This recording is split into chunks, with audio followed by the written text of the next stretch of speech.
Okay, my little Mac lifers, welcome to the podcast, episode number 2 here on the Mac Show. Now, today's video is a really cool one. It's a little bit controversial, but a lot of people, I put this up on my Instagram and got pumped with messages, and that is making money on OnlyFans. Now, if you watch my Instagram, you'll see that in the space of 3 days of having an OnlyFans account, and I'm going to get into this a lot more. You might have more questions, whether it's mine, whether it's girls, whether it's whatever it is. Okay, in the space of 3 days, we're now averaging 500 USD profit a day after the OnlyFans 20%. So that's factoring in their 20% costing. We're taking in 500 USD profit a day. Okay, split with me and one other person, 50-50. We're going to get into all this, but here's the craziness of it. We didn't leverage any existing social medias. So you might think, oh, damn, that's easy. If you have a big social following, it's easy for you. You can go ahead and promote. Number one, this was all made with a brand new account, so absolutely no existing social following or influence was used, okay? This is why I love the sex industry, because sex has sold since the beginning of time. Now you just leverage it a lot better, okay? So the crazy thing is there was no influence used. Number two, it's in the sex industry, but there's not really any sexual content being put out, okay? There is no naked photos. It is pictures of feet. It is very limited, fully clothed photographs, and the amount of money that's being generated is insane. Now, when I say 500 USD a day, that also doesn't include the subscriptions. So the subscription list is filling up, and they are monthly people on repeat purchases, which is absolutely insane. There's just so much for me to tell you in this video, and so make sure you stick around and hit subscribe as well. I'm really going to drop a lot of shit about OnlyFans in this. Okay, so yeah, with the sex, I've got my little notebook here as well. With the sexual content, okay, there's a reason why this is probably now my favorite industry next to e-commerce and tech. This is something that I'm going to delve into heavily over the coming years and just leverage new platforms that arise. I know the metaverse will have its own sort of thing with the sex industry for sure. You can expect VR sex to become very big, very quick. I guarantee you, especially if you've seen the new gloves that Facebook is developing that actually let you feel things, you know what that's going to be used for, okay? Now, why do I like this industry the most? Number one, sex is the easiest thing to sell. Number two, if you understand business from a high level, you can grow super fast. Number three is you can apply pricing principles, exclusivity. You can apply every single principle of persuasion, and sexual persuasion is something that is not taught in business, but it is very effective as well. And then four, and this is, again, one of my favorite industries, is selling information or selling digital products. Why? Because other than your time to produce, and you can cut back this time massively, other than your time to produce this content, okay, there are no costs. Sure, you might need an iPhone and some good lighting and whatever, but fuck, people will find a way to complain about anything. It is super low cost to create digital content and then put it out, and scalability is insane. You can use one picture, which is something that we do, is use just one picture and then send that to every same simpy dude, gets the exact same picture. As long as you make them feel good, you make them feel like they're getting something crazy, they're pretty much all just getting that one piece of content which took minimal time to create. So again, if you know the sort of content that people want, you can create it in bulk over the space of one day and then just focus on making money and distributing that single piece of content. I'm trying not to get too off tangent because I do have a sort of a structure for this video. I said I want to say what comes off the top of my head, but at the same time, I kind of want to give this video a bit of a consistent flow to it. So topic 2 is understanding pricing, and I talk about this in every single video basically, and apply it to every single business model that I work with. I've made the mistake myself so many times in the past of selling cheaper products, underselling myself, underselling my services, underselling my business. It results in worse customers, worse experiences, worse off experiences. fuck, my Russian is now messing with my English. It ends up bringing worse experiences, less value to the customer. You get shittier customers, you get lower value people, you add demand to your customer service, it increases your overheads, it increases your time needed in the business, and it will just destroy you. Now, if you don't understand what I mean, I haven't made it clear enough. Basically, if I could sell, 10 items at $10 or sell one item at $100, I'm going to go with the one item at $100 every single time. And basically, in simple terms, it's because the $100 item, number one, has a higher perceived value. Number two, it can actually be more valuable because I have more margin. I have more room to create better quality. Okay. Number three, it's easier for me with the margin to create a better experience. I could provide a custom box, custom ribbon. It could be, a letter could get sent with it. A little box of chocolates could go with it. There's just a lot more room for working with. And I teach this, and it's super, super important to understand. Alex Hormozzi does a great job of explaining this, is that the only reason people ever buy anything is for value. They don't buy it because it's this thing, okay? You have to understand the reason you've bought anything in your life is because you thought that thing would add value to you in some way, and whether that is true or not is subjective. You might go to McDonald's and you buy it and you're like, oh, damn, it's going to be valuable because I'm hungry. That McDonald's is going to taste great. It's going to be beautiful. Boom, boom, boom. You smash it. You pay your ridiculous amount of money. And really all it's done is harm your health, hasn't really provided much nutritional value to you at all, but your perceived value of it is high during that time. So again, it really just comes down to understanding pricing. Now, how can we apply this to the OnlyFans thing, or how I've been applying it myself, is most people that I've spoken to, the girls that I've spoken to, and the dudes that manage girls' accounts that I've spoken to, they do this so wrong. They charge, very cheap. Most of them give away their subscriptions for free to attract buyers. And instantly what that does is it devalues you as a person. If people can access your content or access you for free, it devalues you. I made this problem in my own business, and when I first started selling services, I said, it comes with my personal support. I'll be there to help you. And of course, when people are expecting that, they devalue your time. They think that they own you, and it's my own fault for putting that out there. So over time, I bridged out, and now, it sounds insane, but for me to offer personal mentoring to people, and again, this video isn't trying to sell you anything, I'm very select with who I choose. I only take on 2 people a month, and I pre-screen massively because I would rather have the correct people on board, and I charge a lot of money. I charge around 9,000 USD, and that's for 30 days so that the time expectancy is there. People understand what they're getting, and they understand what they're getting in those days. They might get 1 phone call a day and some text messaging throughout the day. And if you're listening and you think, that's fucking insane, why would anyone do that? If I can show you how to make $100,000 and I can teach you that within 30 days, a 10 grand trade-off isn't that bad. And again, I'm not trying to sell you anything, and I don't need to convince you that it's worth it, because the people that already know it's worth it, they have already filled up my email and SMS list, so I'm not struggling to get clients. But the whole point of this is that you want to apply this to your OnlyFans model. You want it to be exclusive, and sex, as an industry, it is actually better to be exclusive. I couldn't find a better word for it. It's actually easier to persuade people. There should be a whole course on sexual psychology to make people pay more because you understand what they're trying to get.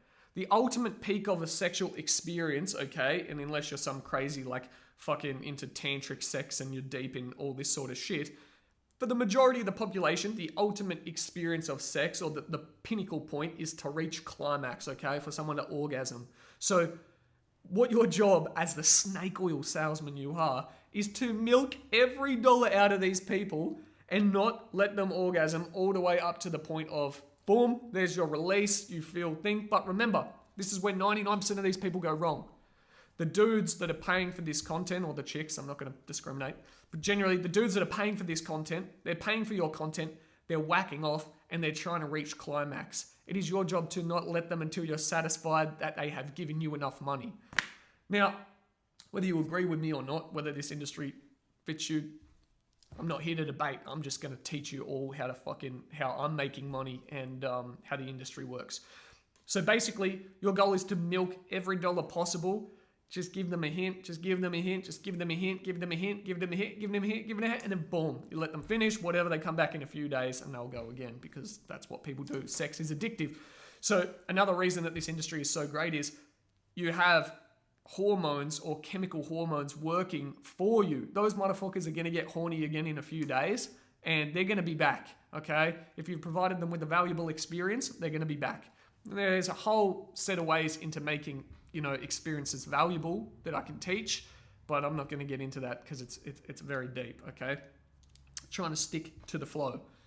Now, topic part 3 is no nude content has actually been shown, and I think I mentioned this earlier, but I'm not selling any nude content. It's just pictures of feet, okay? And not my feet, don't worry, not these fucking bad boys. These are hidden away in shoes. If you want to see these bad boys, you're going to need at least 10 grand, okay?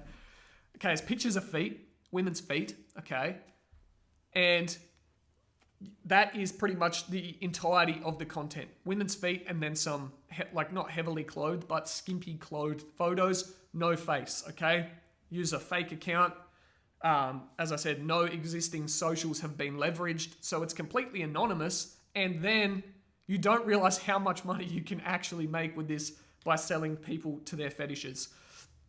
And that brings pretty much straight on to topic 4 of this section, which is you need to have like a tiering system, okay, for packages. As I said, you want to charge a very high amount of money. I charge $100 a photo. That is the maximum, okay, $100 tip for a photo. And then I charge people for a video $350. People might think you can't even charge that much. That's because of the way that OnlyFans has sections itself off to only allow a certain amount of money per tip. But what you can do is you can get people to pay, okay, multiple times before you send them the content. And you might think, no one's going to do that, no one's going to da-da-da-da. It is actually extremely easy. Because 90% of the messages on the OnlyFans accounts to these dudes is coming from me. And you might think, God, that's fucking weird. God, that shouldn't be allowed. Okay? This is how the world works, okay? This is capitalism. This is the sex industry.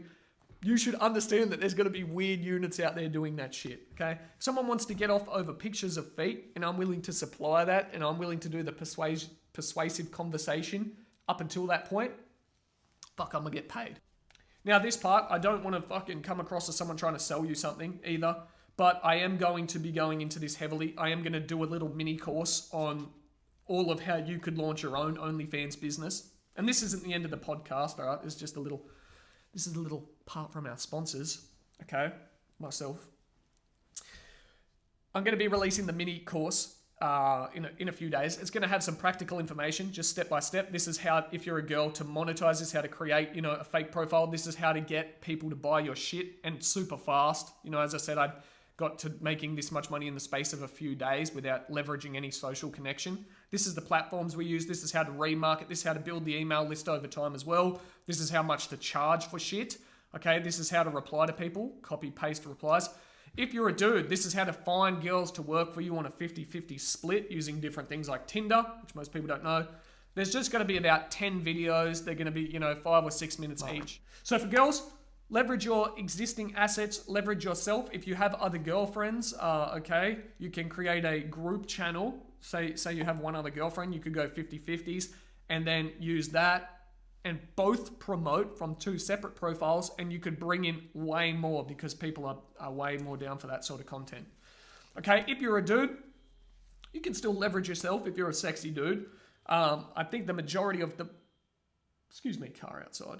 The majority of the market for men on OnlyFans, their subscribers are majority homosexual men. So if you want to sell to homosexual men, again, not discriminating any on sexual preferences in any means, you can go ahead and sell to, other men, but don't think that a large majority of women are going to subscribe to your account. You're going to be this absolute stud, unless you're a hyper attractive man. I'm not saying that doesn't happen. I mean, look at myself.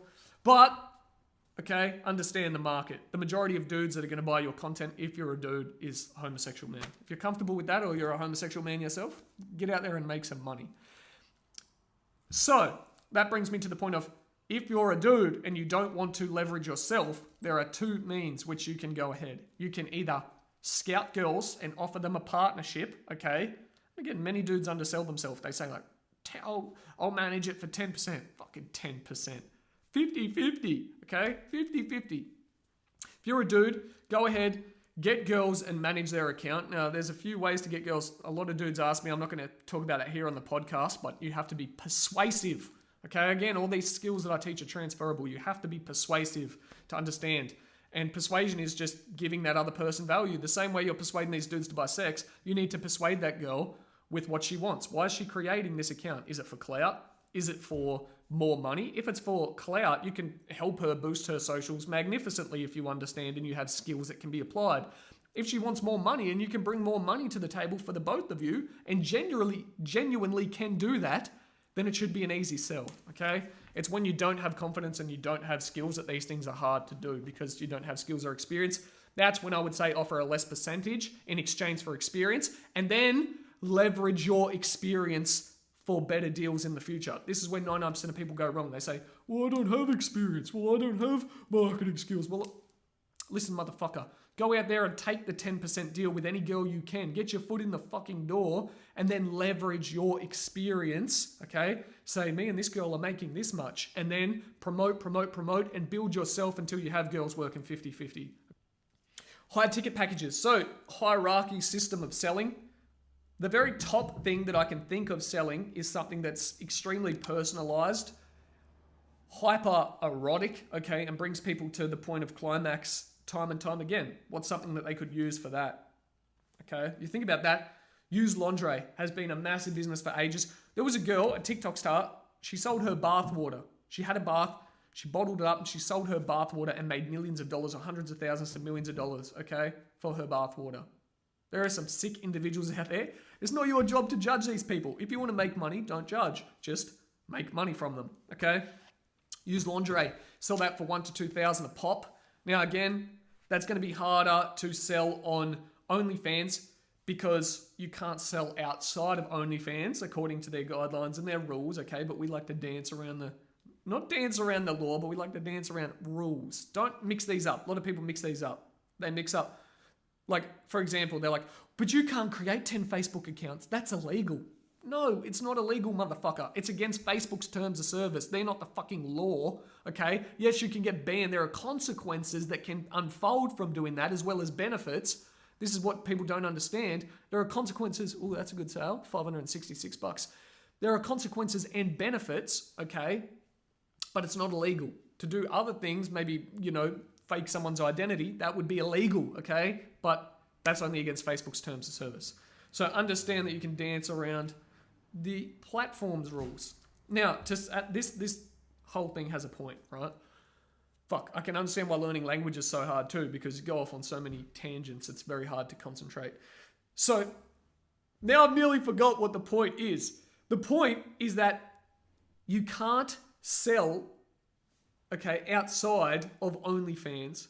However, you can as long as you don't use words that are going to be picked up on their system. And why would I recommend selling outside of OnlyFans? Because the amount of money that I would charge for lingerie, and here's the fucking point, the amount of money that I charge for lingerie is $1,500, okay, a pop to start with, and the girls can wear it extra days, and you don't even have to do this, girls. You can just tell the dudes that you've done this, okay? If that fits your moral guidelines, you can do it, or you can wear it. It's up to you. This is your own preference, okay? $1,500 all the way up to $3,000, okay? And there are people that are going to buy this. There are a few extra tips that I'll give you here. Buy a virtual address. Do not use your actual address when posting this out because then you give away, your address. And a lot of girls don't think about this. It's a big thing, security. If some dude is willing to buy your used lingerie to get off, okay, now he knows where you live. There is obviously, don't be stupid, an increased risk of someone coming to your house and doing something that you don't want, okay? So security-wise, buy a virtual address. You can buy them super cheap. I use them for the majority of my companies, okay? Virtual address with no return postage, no da-da-da-da, and it just basically means that, okay, you're keeping yourself safe. You're keeping yourself safe. Use the virtual address. Factor in your postage costs. Go buy a 10-pack. You can do this here in Australia. I'm not sure about other countries. You can go buy like a 10-pack of prepaid satchels, okay? think it's like $12 for 10, and that's the smaller size. That'll fit lingerie, and it includes tracked shit. It includes tracked postage, okay, and your postage fees. Now, as a little part of that I wanted to add on, where you get people to pay you is through PayPal. Now, with PayPal, okay, make sure you use friends and family. If you use goods and services, that person can receive your lingerie, snip your lingerie or whatever the fuck they're going to do with it, whack off, get off, and then put a dispute through PayPal, okay? And say, I never received it, or the goods were broken, or the goods were used, in which case it's going to be very hard for you to prove they're not used, and pretty embarrassing too. So make sure you use friends and family, because those transactions can't be disputed generally, okay? Again, you could get people to pay you on OnlyFans, but you're going to not only have to get them to pay 20 times, which most people are not going to be happy with in the slightest, okay, to put in 20 separate payments. It's going to feel like a scam and a lot of work. Again, another point of selling is to reduce the effort or the stress between the sale, okay? But you're also going to get an advantage of having lower fees on PayPal. I believe goods and services is like maybe 10%. It's a lot less, okay? So you're actually going to make more money because OnlyFans charges 20%. Shout out OnlyFans. So I've just, sorry OnlyFans for dogging you on that one and helping people twilt around your fucking guidelines and make money elsewhere. But I'm sure this video has promoted a lot of people to join OnlyFans also. So we've achieved homeostasis. Okay. And the last part of today's podcast, okay, is to understand that transferable skills are what makes this so much easier. And I promote this time and time again, is that just starting is going to give you skills and going to give you experience that can be transferred later on. And a lot of real wealth is made from that, okay? When I look back at myself, I tried to make money first by publishing a book. I read ClickFunnels, I read .com Secrets. I tried to publish my own book. I tried to do that whole ClickFunnels method. It didn't work, but did it because it taught me skills. Then I moved on. I created e-com brands that failed again and again. Then a social media marketing agency. It worked for a while, and then I moved on to e-com stores again, and they worked, okay, and they made serious money. But over time, from each one, I learned new skills. So, for example, with the ClickFunnels, I learned sales copy. I learned how to write. I just didn't know how to sell really, okay? Then I moved on to understanding website design with social media. Then with e-commerce, I understood about products and how to source products and how to sell and pricing. And then I moved on and learned, how email marketing works and how SMS marketing works and how to convert people with messages and build databases. And there are still so many skills that I need to learn myself, but learning these skills, the combination of these skills is what's made me a 7-figure entrepreneur, okay? If I didn't have those failures back in the past, I wouldn't be where I am today. And a lot of people say that, but it really is true. All these skills have compiled. And there are people that have done a lot better than me. I know mates that have already far succeeded me. I have mates that do, $100 million, they have $100 million companies, and even people with $1 billion companies. So it's always stuff to learn. Don't compete with others, just compete with yourself. And that's the end message of this video is if you're going to jump into that OnlyFans thing, don't just say like, my only goal is to get money. Have the goal to get money, but to learn skills that are going to help you in the future, okay? So get out there and fucking crush it. When the course is ready, I'll put a link in the description. I'll update this video. And appreciate you watching. Thanks for watching podcast number 2. Leave a comment if you're going to start this business up. It'd be cool to track your progress over the space of a few months as well. Give other people inspiration. Hit the like and slaughter that subscribe button, okay? And I'll see you all for podcast 3 in a few days. Peace out. Pucka pucka.